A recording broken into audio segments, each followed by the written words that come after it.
Well, good morning. It's good to see everybody again this morning. We've got a bunch of new faces here from the first session to the second session, so it's good to have you with us as well.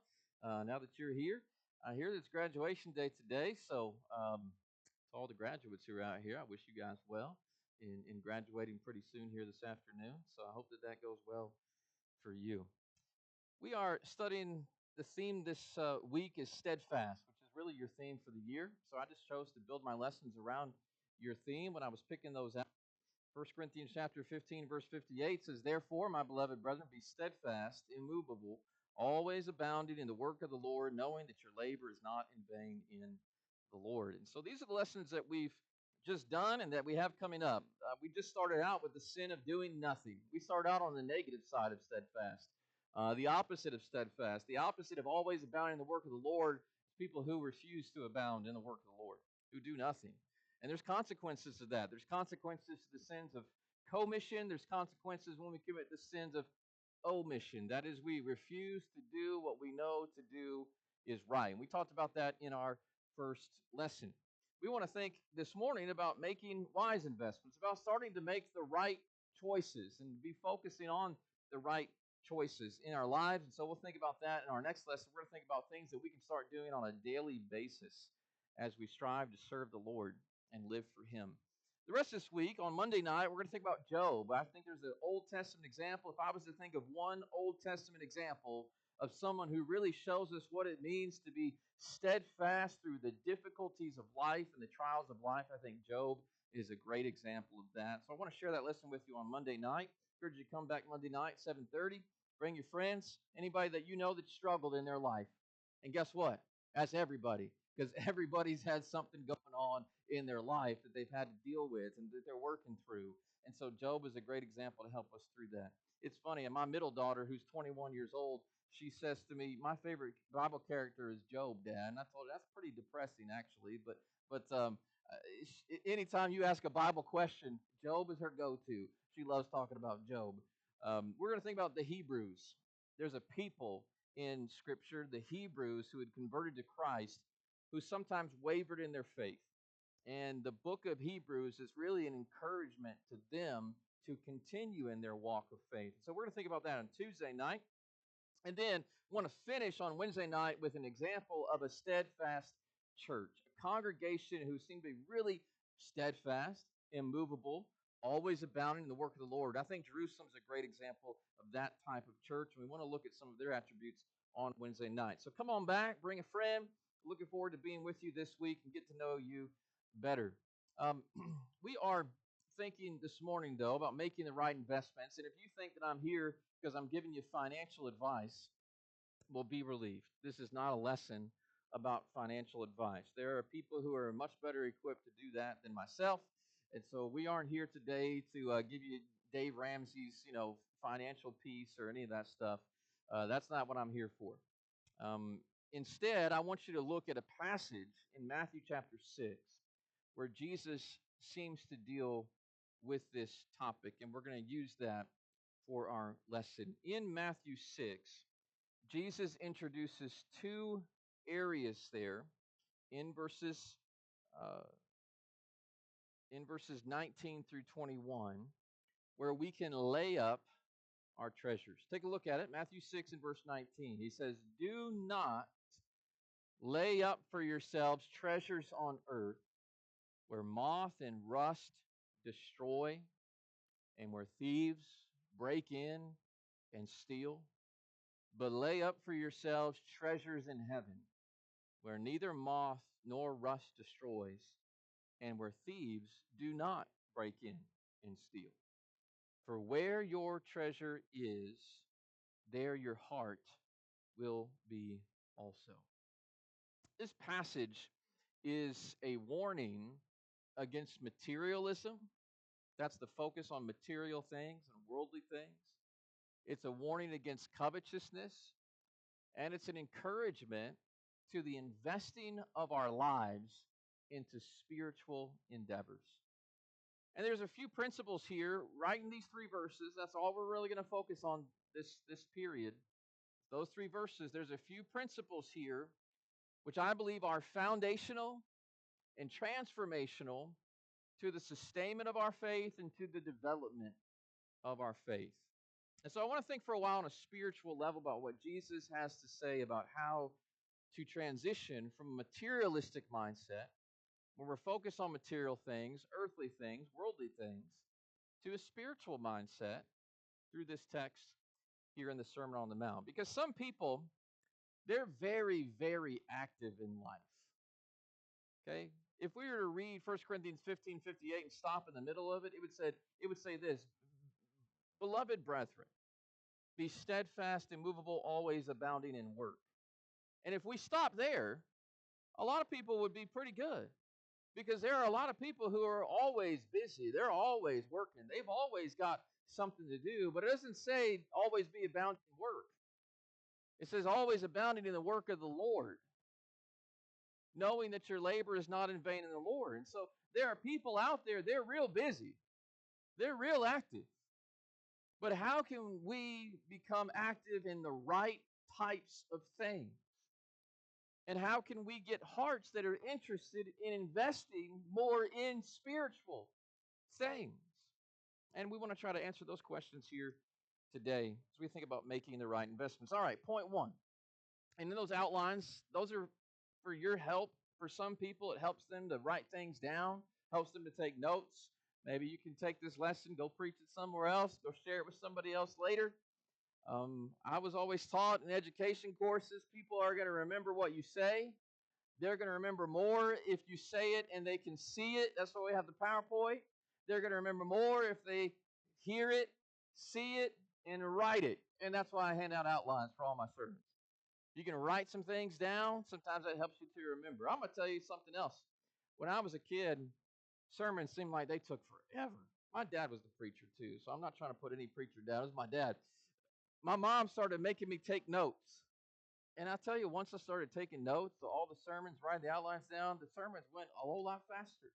I was retaining a whole lot more. And so that's just there to help you. If it helps you, feel free to take those notes. If it doesn't, that's up to you. First point we want to consider, we choose the nature of our investments. We've got to first realize that you have a choice in what you invest in life. And we're not talking about what house you'll buy, although you got a choice there too. We're not talking about what kind of car you're going to purchase, but you got a choice there too. We're not talking about what kind of stock you're going to invest in Monday morning when the stock market opens up, but you got a choice there too.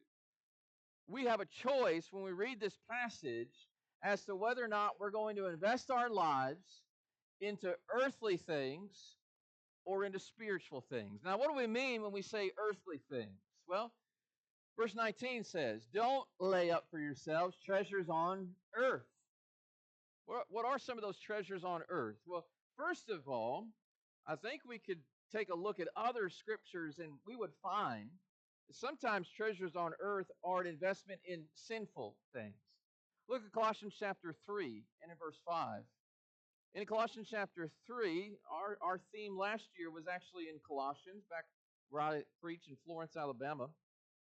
And Colossians chapter 3 was the focus of our theme. But it says there in verse 2, set your mind on things above, not on things on the earth. What are some of those things on the earth? Look at verse 5. It says, put to death your members which are on the earth. What are some of the things that are on the earth that our members engage in? Fornication, uncleanness, passion, evil desire, covetousness, which is idolatry. What are some earthly things then that we shouldn't be focused on? Well, fornication, that's having sex with someone who's not your marriage partner. Premarital sex, extramarital sex, don't let that be your focus. And for a lot of people, they are constantly focused on sex, womanizing, fornicating, uncleanness, passion. That's sensuality. Some people are just focused on sensual things. Evil desires, covetousness. Sometimes that's money. That's things. Those are material things. We covet material things. He says, don't let your focus be on those types of earthly things. In fact, put that to death. Kill that off. And so that might be one of the things that we're focused on. sinful things that are things of the earth, things that are only going to provide you with temporary satisfaction. You can go get high, you can go get drunk, and then you're going to be sober the next day, and for whatever reason you got high and drunk, you're going to want to do it again the next day. It's only going to provide you temporal satisfaction. You can go ahead and you can pursue sexual relationships with other people, and then you're just going to want to do it again the next day, and the next day, and the next day. It's only going to provide you with some temporary satisfaction. But not everything that's earthly is necessarily sinful. There are things that we can focus on here on this earth that are not necessarily sinful things. Treasures on earth can be as big as your houses and your lands, or they can be as small as collecting coins or setting up trophies from all your victories in sports and other extracurriculars. Treasures on earth then can be cars, that can be clothes. Cars wear out, cars rust, cars break down. Those are earthly treasures. That's what Jesus is saying. He says, don't let your focus be on things that moth and rust destroy and that thieves can steal. Thieves can steal your car. They can steal your coin collection. They can steal the gold that you've got sitting and laid up in your house somewhere. They can steal your gun collection. Thieves can take that. So don't let your focus be on things that are temporary. Cars, clothes, coins, money. You can lose your money in the stock market. Your money can be stolen. You can spend it away when misfortune comes your way. It can be here one day, it can be gone tomorrow. Don't let your focus be on style, because eventually what was in style this year is going to be out of style next year. It's just going to come and it's going to go. Don't let your focus be on material things. My wife brought out some shoes the other day, and these shoes, there were these sandals. They got these cork sandals on the platforms on the bottom, and she said these things are falling apart. I paid a lot of money for these shoes. She calls up the company. The company says, well, you may have some bugs in your closet. Do you have other sandals, other shoes with cork? Well, I didn't know this, but she had 3 more pairs of these cork things in her closet. She's got so many shoes, I can't keep track of them. And she brought them all out, and sure enough, the cork's falling out of all of them because we have some little tiny bug that's getting in there and eating the cork. So no, we're not going to refund your shoes. You spray your house, I guess. They were eating away. Well, moth gets in your stuff. Bugs can get in your stuff. Your house can burn down. You can have all that stuff one day, and it can be gone the next. It can go out of style. Don't let your focus be on earthly things. That's what Jesus is saying. You can lay up for those things, but those are not things that last. Or verse 20, you can lay up for yourselves treasures in heaven. You got a basic choice. 2 simple choices. If we were just to break down every choice that we make, we could break it down into those 2 simple choices. Is this something that's an earthly treasure? Something that's only going to be here for a moment and it's going to be gone later? Or is this an eternal treasure? What are the eternal treasures? Eternal life. Are you seeking that? That's forever. Immortality. A place where these corruptible bodies that get old and break down and we get gray hair and we get wrinkles and our body parts don't work like they used to, we're going to leave these bodies behind. Are you seeking for an immortal life, an incorruptible life, an eternal life, treasures in heaven, access to God? Or are you going to pursue earthly things that are here one day and going to be gone in the future? God gives you the free will to make the choice, whether you pursue the material or the spiritual, and you choose the nature of your investments. Well, if you're going to choose spiritual things, no matter what you choose, whether it be earthly or spiritual, any investment requires sacrifice and it requires self-control. If you're going to lay up a treasure in one specific area, then you've got to sacrifice something to do it, right?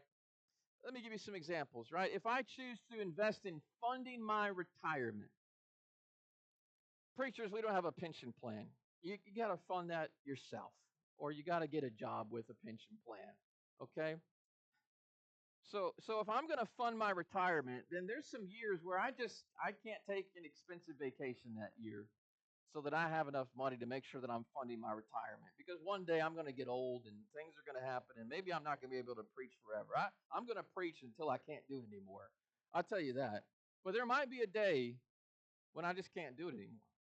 The mind doesn't work, the body doesn't work, and you got to step aside. You got to step down.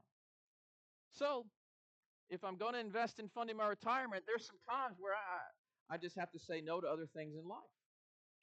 If I choose to buy a new car, because sometimes that car does break down, then that might mean this year I can't afford to remodel my bathroom because the money's going to the car payment. And I don't have the money to go to the bathroom remodel job. We understand that, right? If you're going to invest in one thing, then there's going to be other things that have to be sacrificed in order for you to do it. Looking at the text in front of us, choosing to focus on material things, Jesus warns us in this passage, it may very well lead to a lack of investment in spiritual treasures. Look at Matthew 6:24. He says, no one can serve two masters. You're trying to invest in earthly things and spiritual things, you can't do it. You're going to have to put your focus on one or the other. He says either he will hate the one and love the other, he'll be loyal to the one and despise the other. You cannot serve God and mammon. Mammon's just earthly treasures. You can't really be focused on earthly stuff and really be focused on God at the same time. And so there's going to be a sacrifice based upon what you choose to do. And so a question you need to ask is, are my life's investments, what I'm investing in this life, are they truly worth what I am sacrificing to be invested in those things? Let me give you some examples. If I'm investing fully into work, maybe you're working a lot of hours. You're not just working 40 hours a week, you're working 50, 60, 70, 80 hours a week. I know people working that much.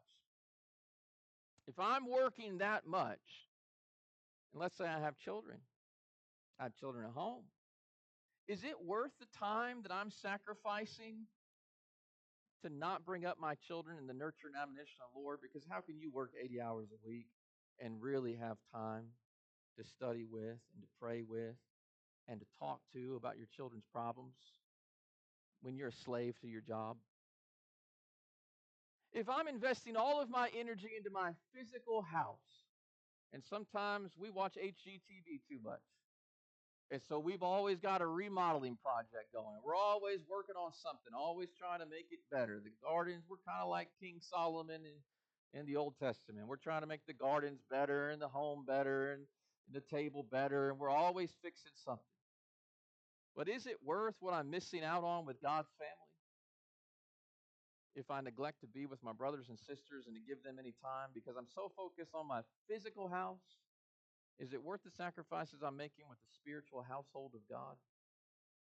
If I'm investing so much in sports and band and hobbies and extracurriculars, and look, I understand this. I told you in the first slide, I got a 22-year-old, a 21-year-old, an 18-year-old. And those kids played sports. Those kids played piano. Those kids had side jobs. As soon as they turned 14, they were working at Chick-fil-A. We were hauling kids around all over the place for years. They all got cars now. It's free. But sometimes, I'll tell you, I look back at everything that we were doing, I think we were too busy. We had too much going on. I had one daughter, my middle daughter, she was playing travel soccer. We were all over the country playing travel soccer. And I look back and I think, I don't know if I'd do it again. It was too time consuming. It took away from too many other things. Is it worth it if I'm doing all those things and I have to sacrifice Bible study and worship and brethren? Is it worth it? If I'm investing my life in a college education, where I'm at in Florence, Alabama, we've got about 15 college students. The University of North Alabama is about 5 minutes from our congregation, and we have a lot of college kids. We have a Thursday night study during the semester at my house every week, all throughout the year. We have a lot of college kids, and I'll tell you, there's some college kids, the ones who, after they've been there 4 or 5 years, and I've only been there 2 years, but I'm already seeing it. The ones who commit themselves to be there every service, the ones who show up to that Thursday night study, They're the ones who, at the end of their 4 or 5 years in college, they're the ones that leave strong and they're faithful. And wherever they go, whether they stay in Florence or they go somewhere else, they're going to be serving the Lord wherever they go. The ones who miss out on Bible study, who skip out on Wednesday night, who don't come to the Thursday night study, they're just barely hanging on by a thread. And I don't know if they're going to keep hanging on once they get out of college and once they get away from their parents. Why? Because they're really focused on their college education. I have no doubt that they're going to be successful in their careers, that they're going to make money. But if I'm investing my life into my college education or my continuing education, is this worth sacrificing my spiritual edification time? You have a choice. If I'm investing so much into physical me, and that might just mean clothes, always buying clothes, always getting your nails done, always going to the hair place, always buying new shoes. If I'm always investing in physical me, am I neglecting to love my less fortunate and needy brethren? Is there any money left over in your life after you've spent it all on yourself for other people who are in need? You have a choice. Are you going to be frugal so that you can be generous, or are you going to be self-indulgent and not have anything to help other people? You have a choice. We know there are earthly responsibilities, but we've got to be honest enough to admit when the earthly has choked out the spiritual. In Luke chapter 8 and in verse 14, Jesus gives the parable of the sower, and this is one of the things that he says in verse 14 about the seed that fell on the thorns. He says, the ones that fell among thorns are those who, when they have heard, they go out and they are choked with cares and riches and pleasures of life. None of these things are necessarily sinful. It's just that there are some people who are so busy with worldly, earthly, material things that they really don't have any time to let God use them for His purposes and for His glory. And he says those people choke out the good that God could do with them. It's the seed that fell among the thorns. And so, if you're going to invest in spiritual things, then you're going to have to cut some things in your life that are maybe earthly, material focused. Well, how do I know what choice to make? How do I know whether I should cut out some of these earthly things to focus on spiritual things? How do I make that decision? Well, that brings us to our third principle, and the third principle is this, and that is, this is a financial principle that applies to the spiritual life. The worth of an investment is seen in its return. You understand that if you invest right? Should I invest in gold right now? Well, that depends. Is gold going to keep going up or is gold going to go down? That's how you make the decision. If it's going to go down, it's a bad investment. If it's going to go up, it's a good investment. Should I invest in SpaceX, which just went, public on Friday? Should I invest in Elon Musk's SpaceX or not? Well, depends on who you ask. Is SpaceX going to go up or is SpaceX going to go down? Should I buy this car? Should I buy a used car where the value is going to maintain? Or should I buy a new car off the lot where we know the value depreciates as soon as you drive it off the lot? Well, that depends on how much money you want to waste. It depends on whether you see it as an investment or not, or just a fun little toy. The worth of an investment is seen in its return. Should I invest in real estate? Well, that depends. Is real estate going to keep going up? Is real estate going to go down? Is it inflated right now or not? That's how we make decisions in the financial world. Well, what is the return if I invest in material treasures? Jesus tells us what the return is. It's a temporal return on investment. Matthew 6:19 says, treasures on earth ultimately result in a situation where moth and rust destroy, where thieves break in and steal. Clothes get old, clothes go out of style. It's really not a great long-term investment. Short-term necessity. Cars rust and wear down. Really not an eternal investment when you invest in a car. Because if you drive them and you actually get them out of the garage, they're going to get old, they're going to rust, they're going to break down. The parts are no longer going to be offered. It's going to be hard to restore and repair them. The investment goes down. Grain molds. So if you let that thing sit in the silo too long, it molds, it gets eaten by mice. Thieves and burglars can loot, can pillage, can steal. Earthly treasures come with only one real guarantee. The real guarantee is this: you can't take it with you. When you die, everything on earth you've invested in stays here. Doesn't come with you. You do not see U-Hauls that are following hearses. Naked you came, and naked you will go. There's no pockets in a shroud. So what's the return if you invest in heavenly treasures? You look at Matthew chapter 6. Well, if you invest in heavenly treasures, you've invested in something where neither moth nor rust destroys, and where thieves do not break in and steal. The return is an eternal one. We receive for our investment a treasure that cannot be taken from us. So with that in mind, should the bulk of our life's focus be on material things, or should it be on spiritual things? I think that makes it pretty simple, don't you?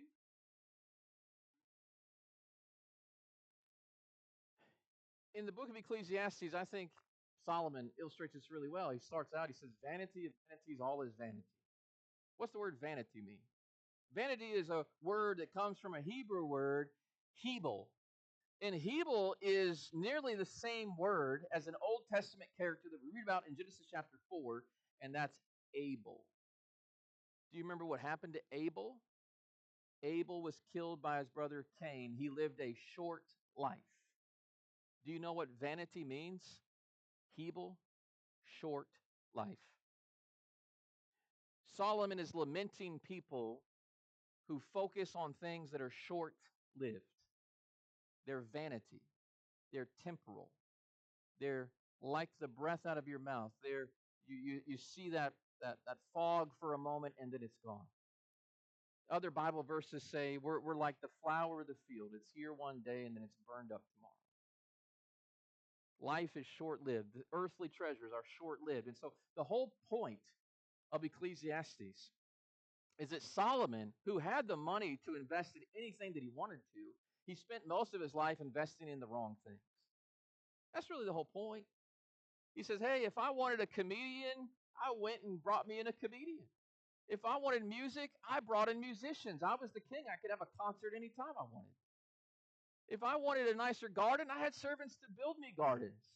If I wanted pools, I built pools. If I wanted a nicer house, I had a nice house. Queen of Sheba came to visit Solomon. She was impressed with his table. He had every type of food you can imagine and lots of it, and he fed hundreds of people at his table. It was like Disney World every day, living over at King Solomon's house. And he says, if I wanted women, I had women. I had a lot of women. What's the whole point of Ecclesiastes? I've tried everything. I've tried to find fulfillment in women. I've tried to find it in entertainment, in comedy, in laughter. I try to find it in money, in possessions, in lands, in things, in gardens, in pools. And what I found out as he comes to the conclusion of the whole matter in Ecclesiastes 12 is, here's the point of life. Don't invest your life in material things. Fear God and keep his commandments, for that's your all. When you come to the end of your life, that's going to be all that really matters. Fear God and keep his commandments. And so are you invested in vanity, short-lived things, or eternity? Things that are going to live on forever. There is no end to their life. Well, investment. If we're going to be interested in those things, we've got to invest. And I want to spend the rest of our time just on this last principle. How do we get people more interested in spiritual things? Have you ever had that question? Well, I know that we should invest in spiritual things, but how do we get people invested? It doesn't seem like they're as interested as I wish that they would be. Well, part of our problem is this is an American dream problem, because if you live out the American dream basically is if you want to be rich and prosperous and live, the celebrity lifestyle, then you've got to get a college education. And then once you get a college education, then you can make a lot of money. And once you have a lot of money, then you can live that type of lifestyle. And then what? Then you die. And then what's after that? So we've got to get our mind out of the American dream and start understanding God's dream for us, which is not always the same as what America pushes on you and the schools push on you and our culture pushes on you. But I want you to see the principle as we finish up that I think is very important for us to see, and that is If you want to get more interested in spiritual things, you want your heart to be interested in spiritual things, then there's a simple principle that will help that. And that is you need to start investing in spiritual things. Notice this, where your treasure is, there your heart will be also. Think about this on simple terms. If you invest in SpaceX, if you're a stock market guy, if you invest in SpaceX, let me tell you something, you're going to be thinking about it because you're going to be wondering, did that go up or did that go down? Was that a good investment or was that a bad investment? Once you invest in it, you're going to all of a sudden be interested in it. Your heart's going to be thinking about it. I try to illustrate things this way. When I lay in bed at night sometimes, especially when I lived in Indianapolis area and I lived in Columbus, Ohio for 3 years. When I laid in bed at night, we had neighbors all around us, and some of those neighbors weren't honest people, and they'd steal from you and all that stuff. When I laid in bed at night, every once in a while I couldn't sleep. And the reason sometimes I couldn't sleep is I was sitting there thinking, did I lock my car tonight? Did I close the garage door? I can't remember if I hit the button or not. Did I lock the front door? Did I lock the back door? And sometimes because you're just tired and you're too lazy, you don't get up and actually check. You just lay there and can't sleep. But you know what? My kids, they don't ever lay in bed at night not sleeping because of that. Do you know why? Not their house, not their car, not their stuff in the garage. They don't care. They haven't invested in that stuff. I have. It's my house. It's my stuff in the garage. It's my bikes in the yard. It's my stuff that's in my car. And so I want to lock it up because I've invested in it. I'm interested in it. Right? When I was a youngster, I thought my parents were some mean folks, and I'm gonna tell you why. They made me pay for my first vehicle, and I had other friends. Their parents didn't make them pay for their own vehicle; they just bought it for them. They made me pay for my own college, and so I had to pay for my entire college education on my own. And I thought, well, I got friends. Their parents are paying for their college education. Why are my parents not paying for my college? They made me pay rent. I lived in the house they owned because they had an extra house that was on their land, and I lived in that through college. And I had to pay rent to my parents. You own the house. Why do I have to pay rent? I'm going to tell you why. I had friends that parents bought their car, and when they wrecked their car, you know what? They didn't really care.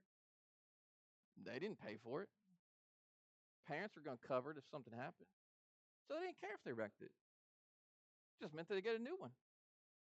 I had friends that they did go to college and their parents did pay for it. You know what they did? They partied their way through college and they ended up flunking out, having to quit. Some of them, I'm not saying all of them did, but some of them did. You know why? Not my money. My parents are paying for it. I don't care. My kids pay for it. My daughter right now is going to senior year of college. She pays for her college. She does not want to flunk out or quit one single class because that means she has to pay for it again. When you invest in something, you're interested in that something. Now, that is true when it comes to spiritual things as well. Okay? There's a difference in the person who's sitting out here in the church building, in any church all across America or all across the world. There's a difference in the mindset of the person who's actually invested in the church and in its work and the person who's just a pew sitter. I'm just being straight up with you. There is a difference. And the difference is there are some people who have actually invested in the work, and so they care about where it's headed.